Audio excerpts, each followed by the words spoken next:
Welcome to Dungeon Damsels. I'm Tiffany, the DM, and normally we would be going right into episode 57, but we record these way ahead of time. And we also usually have a backup, and both my recording and my backup recording managed to not record the audio, and I managed to not notice it.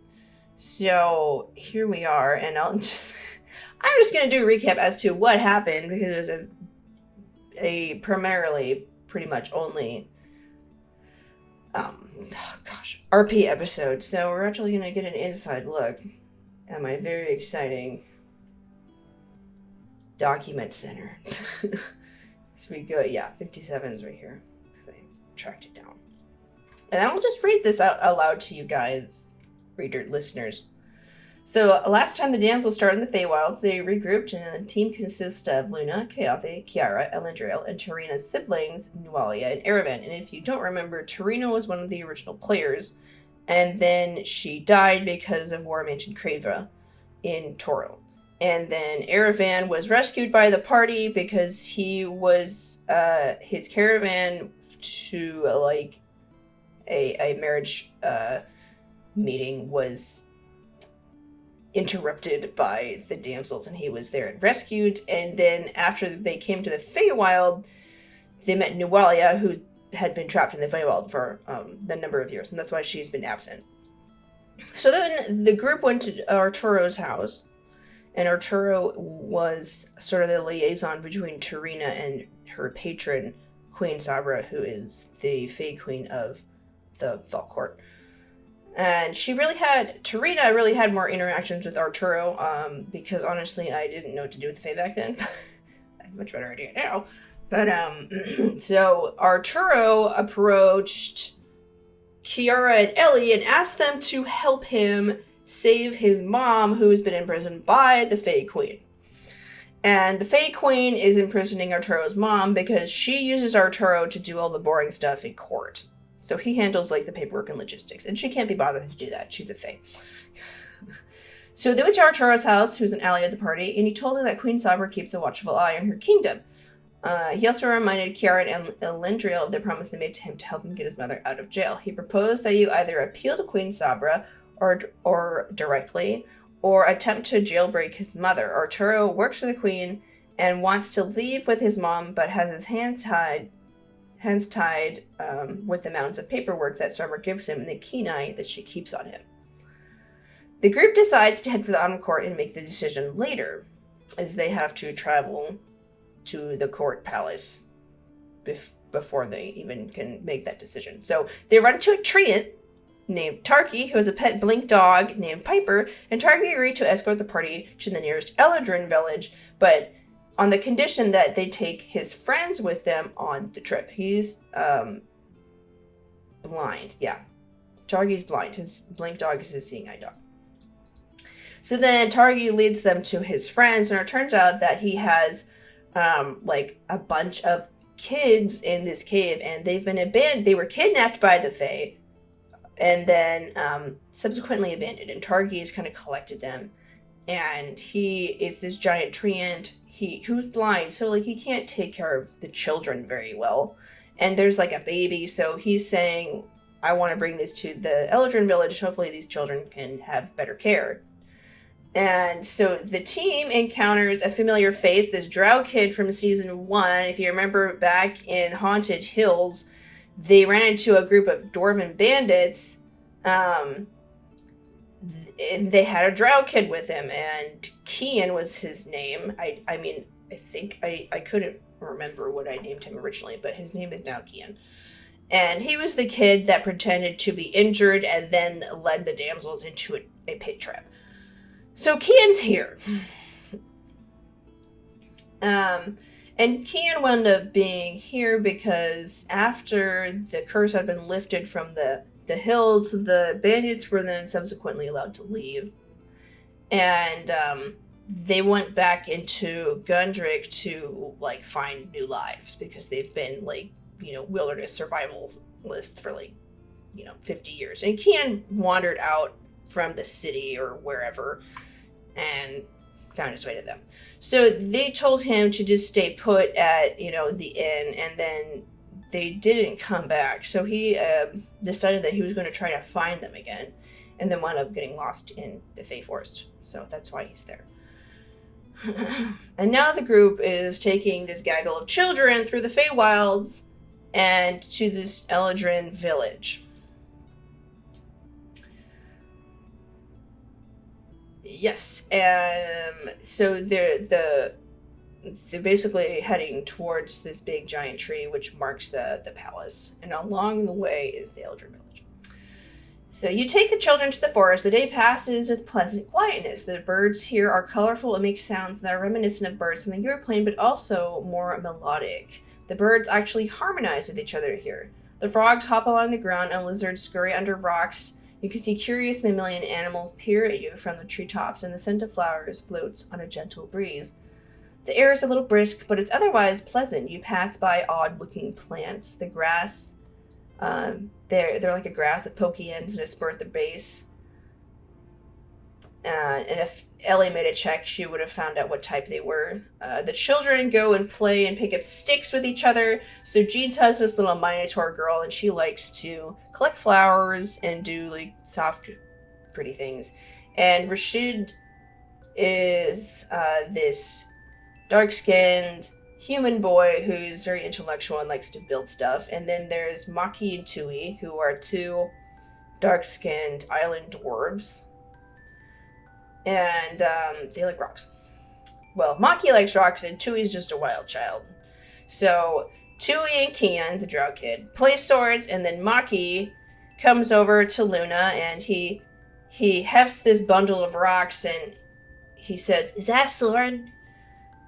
I believe Luna said, yeah, it's actually a rapier. And then he points at Kiara and said, "Who's better at swords?"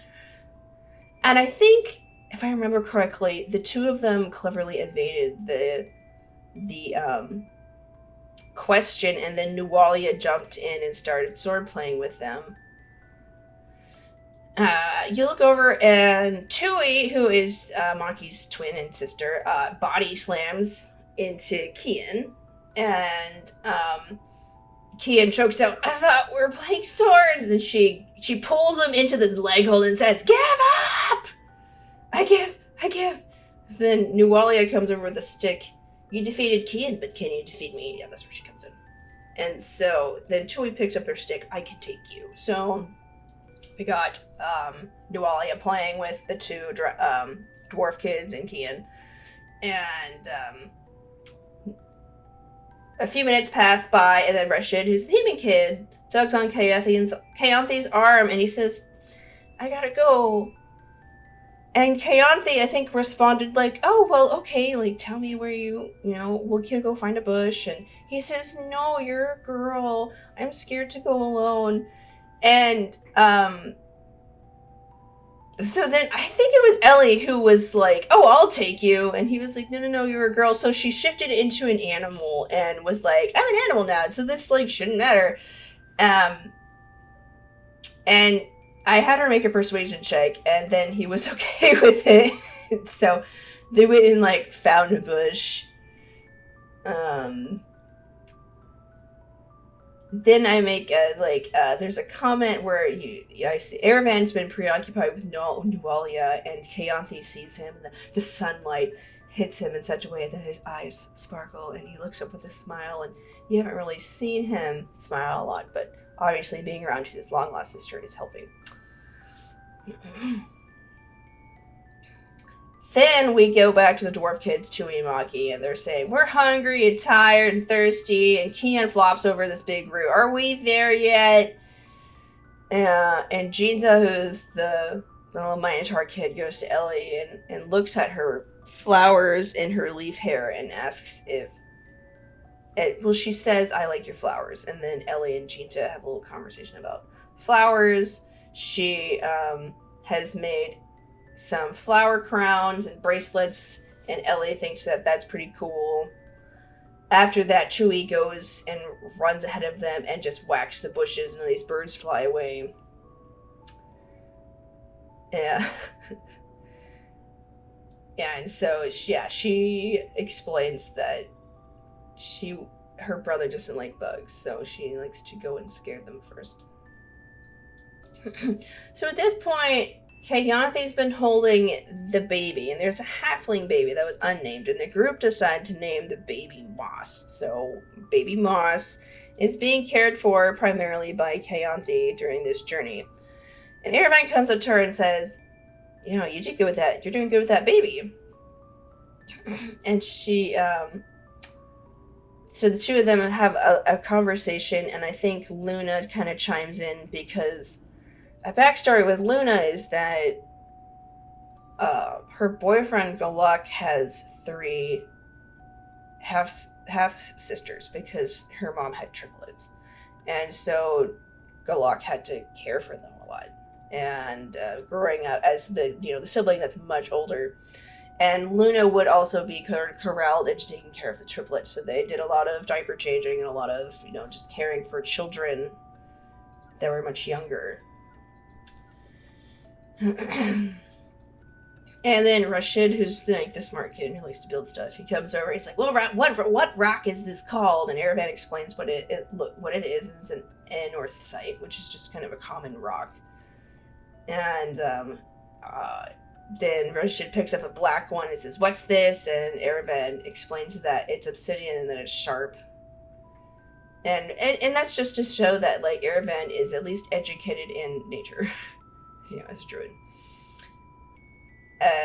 Kian comes over and asks about the baby.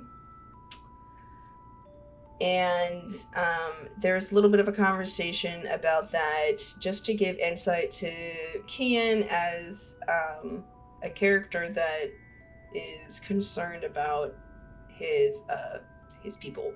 In this case, it would be his family of other kids. Gosh, hang on. Let me make I should make probably a little... I'll make a list and put it up in the post. So then let's see. At one point, the Blink dog really wants to play fetch, so Ellie throws the stick, and so does Kiara, and Kiara can throw really far. And so the Blink dog has a good time. And they come to a clearing, and Targi says he needs to rest because he's an old treant, and all the kids have this chorus of, "I'm tired, I'm thirsty, I'm hungry, I gotta pee, how much longer?" And at that point, Jinta, the Minotaur kid, looks at baby Moss and says, "Oh no, that's her poop face. Brace for the stink." And fun fact, diapers weren't invented until the 1900s, so a lot of babies just were bare-bottomed. And then moms would recognize them when they had to relieve themselves. It was from basically an expression they would make. And so then Kayanthe just kind of holds out the baby, and then she does the deed, and Kayanthe uses prestidigitation to clean her up. And the kids are amazed because they've had to change baby Moss and clean her up afterwards before. So they're like, "Wow, that's so much better." And the kids all kind of pile into a group, and then Kiara and Kian have these cute little bonding moments because he's a little drow kid and she's a drow on top side, and she kind of helps him find himself in the group, and reaches out to him as to why he's a little aloof and a little prickly, and you find out that he feels a bit betrayed by the bandits, Roa, and Alphonse's party, if you remember them, because he felt that he was a member of that family, and so he's been subsequently abandoned by 2 families at this point, so he's reluctant to go and find a new family. He wants to hang on to this family he has now. So you sit around the campfire, Target guzzles down more water as he sits. There's a stream, and when the kids talks in his sleep, the moon rises and bathes the world in its orange glow. Night flies buzz to life and illuminate the sky with colorful orbs. There's a low hum of bugs. buzzing and the occasional call of blue owls, and the stars are brilliant, and there's this myriad of color washed in the skies, hues and shades of purple and green ink across the canvas that is the world above you. Maki is a mumbler in his sleep, and he holds his rock very tightly. Chewie is a kicker, and then Keo gets up and tugs on Aravan and says, I gotta pee. So Aravan says, okay, we'll go. Now reminder was that Arturo warned them of the Shadowfell and to stay out of the dark. And he's half asleep. Aravan doesn't remember. So the two of them go into the forest, and basically they vanish. At first Kian vanishes, and then Aravan turns into a stag and tries to find him, and then Aravan vanishes. The damsels had someone take watch. I think it was Ellie. And then Ellie was like, wait a minute, they're not supposed to go when they're alone. So then all four of the damsels wake up and go and attempt to find Aravan and Kian. But they vanish in the woods. And the damsels also manage to go and vanish or be spirited away in the woods. And they come to this glade that has dense trees, 5 large trees in a circular area. There's a willow, a maple, a rowan, an ash, and finally a wisteria tree. And Aravan walks slowly around the trees. Around them are ropes or charms and small offerings. Aravan goes and touches them and looks around, and has this very confused look on his face as he explains that Kane vanished here, but I know this place. This is where I spent most of my childhood. This is the grove where Theron and I trained in our druidic arts.